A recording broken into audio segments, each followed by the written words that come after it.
Hello my student, welcome to back my channel Hriday Debraj academy coaching এর পক্ষ থেকে তোমাদের সকলকে শুভেচ্ছা জানিয়ে আজ আমি তোমাদের সামনে শেয়ার করতে চলেছি নবম শ্রেণীর প্রথম পর্যায়ক্রমিক মূল্যায়নের বাংলা সাজেশন থেকে তোমরা কতগুলো হুবহু দাগে দাগে কমন পেয়েছো সে সম্পর্কে বিস্তারিত আলোচনা করব এই ভিডিওর মাধ্যমে। অবশ্যই তোমরা ভিডিওটি প্রথম থেকে শেষ পর্যন্ত দেখবে, আর যদি ভালো লেগে থাকে তাহলে অবশ্যই ভিডিওটিতে লাইক করবে, কমেন্ট করবে এবং তোমরা তোমাদের বন্ধুদের মধ্যে শেয়ার করবে।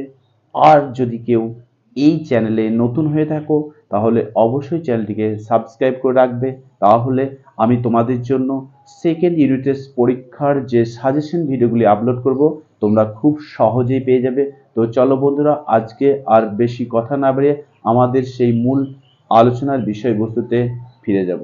ওকে, দেখো এটা হচ্ছে 500 Rabindra Vidyapith first summative evaluation 2025, subject Bengali. তো তোমরা দেখতে পাচ্ছ এখানে যে আমি বলেছিলাম যে এক দাগের যে তোমাদের প্রশ্নগুলো আসবে অর্থাৎ এমসিকিউ এসিকিউ টাইপের, সেগুলোর জন্য তোমরা টেক্সট বইটা খুব যত্ন সহকারে পড়বে, তাহলে তোমরা অবশ্যই কমন পেয়ে যাবে। তো দেখো তোমরা আশা করি এখানে 5-এর যে নম্বর আছে 5 নম্বর তোমরা সকলেই পেরেছো। তো দেখো আমি 2 দাগের যে প্রশ্নগুলো অর্থাৎ বড় প্রশ্ন আছে সেগুলো আমি বলেছিলাম তোমাদের দাগে দাগে কমন দেব। তো দেখো, দাম গল্প অবলম্বনে মাস্টারমশাইয়ের চরিত্র আলোচনা করো। তো এটা এসছে আমার সাজেশন পেজ নাম্বার 3 থেকে। দেখো হুবহু কমন এসছে, আমি তোমাদেরকে দেখিয়ে দিচ্ছি। পেজ নাম্বার 3 দেখতে পাচ্ছ, পেজ নাম্বার 3।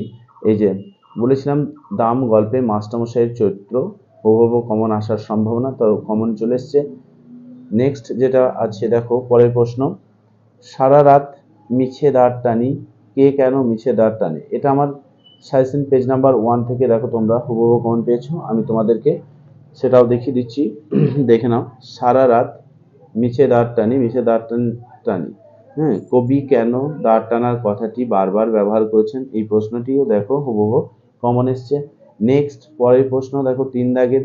আমি বলেছিলাম যে প্রশ্নগুলো ক্লাসে আলোচনা করছি সেগুলো প্লাস তোমাদেরকে আমি যেটা সাজেশন দিয়েছি সেগুলো অবশ্যই ভালো করে করবে। দেখো তার মধ্যেই ক্লাস ওয়ার্ক থেকে দেখে নাও, মহর্ষি কর্ণের আশ্রমে যখন মুনি দুর্বাসা এসেছিলেন তখন শকুন্তলা কি করছিলেন, এই প্রশ্নটা দেখো ক্লাস ওয়ার্কে করানো আছে। আশা করি তোমরা লিখতে পেরেছো। নেক্সট দেখো 3 দাগের যেটা খ, প্রলয় গনিয়া প্রজা ভাবয়ে বিষাদ, কোথাকার প্রজারা কি কারণে প্রলয়ের আশঙ্কায় বিষাদ ভাবছে। তো দেখো এই প্রশ্নটা সাজেশন পেজ 1 থেকে এসছে, আমি তোমাদেরকে দেখিয়ে দিচ্ছি। দেখে নাও সাজেশন পেজ 1। তো সাজেশন পেজ নাম্বার 1 দেখতে পাচ্ছ। তো এখান থেকে দেখো খুব প্রশ্ন কম দিয়েছিলাম, 2-3টে প্রশ্ন, এর থেকে কম সাজেশন আশা করি অন্যান্য স্যারেরা হয়তো দিতে পারবে না, কারণ আমি বলেছিলাম 5 মার্কের 2টি প্রশ্ন দিলাম, এর মধ্যেই কমন পাবে। দেখো 2টি প্রশ্নের মধ্যেই তোমরা কিন্তু একটা কমন পেয়েছো, এর থেকে শর্ট সাজেশন হয় না। হয়তো অনেকেই বলে থাকেন যে স্যার বেশি প্রশ্ন দেয়, কিন্তু আদৌ না। তার প্রমাণ তোমরা আজকের ভিডিওতে দেখতে পাচ্ছ যে স্যার 5 মার্কের সবে মাত্র 2টি কোশ্চেন দিয়েছে, তার মধ্যে একটি কমন এসছে। দেখো এই প্রশ্নটা তোমাদের কমন এসছে হুবহু তোমাদের প্রশ্নপত্রের 3 দাগের ক্ষয়ে।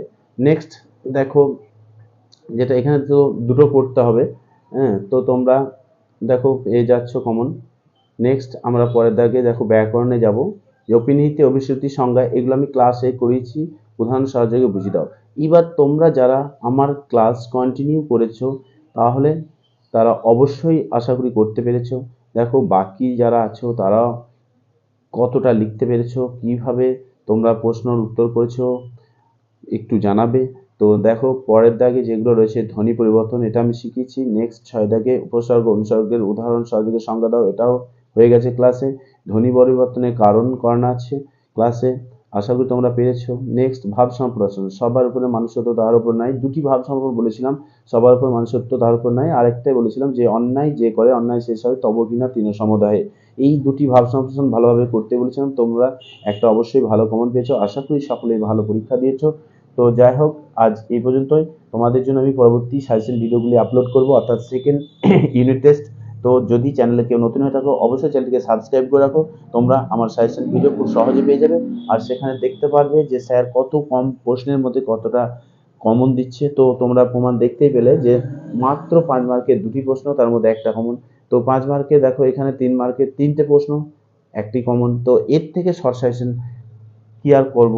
তা না হলে তোমাদেরকে দেখো আমি বারবার বলছি যে এর থেকে শর্ট সাজেশন আর করা যায় না, কারণ আগডুম বাগডুম ঘোরাডুম করে পড়লে এই ঘোরাডুমই হবে। কারণ এত অল্প সাজেশন যদি এরপরেও সাজেশন কেউ করতে চায় তাহলে তোমাদের পড়াশোনাটা পড়াশোনা নয়, সেটা হয় আগডুম বাগডুম ঘোরাডুম মতো পড়াশোনা হয়ে যাবে। তো এইভাবে পড়াশোনা করে লাভ নেই। পড়াশোনা করতে গেলে একটু ডিটেলস জানতে হয়। এই সাজেশনের থেকেও তোমরা বেশি যদি করতে পারো আরো ভালো হয়। তো যাই হোক, আমি বেশি কিছু আর বলছি না, অনেক কিছু হয়তো বলে ফেললাম। কিছু ভুল করে থাকলে তোমরা মাইন্ড করো না, অবশ্য তোমাদের ভালোর জন্যই আমি বলেছি। তো যাই হোক, আজ এই পর্যন্তই, পরবর্তী আবার দেখা হচ্ছে। ওকে।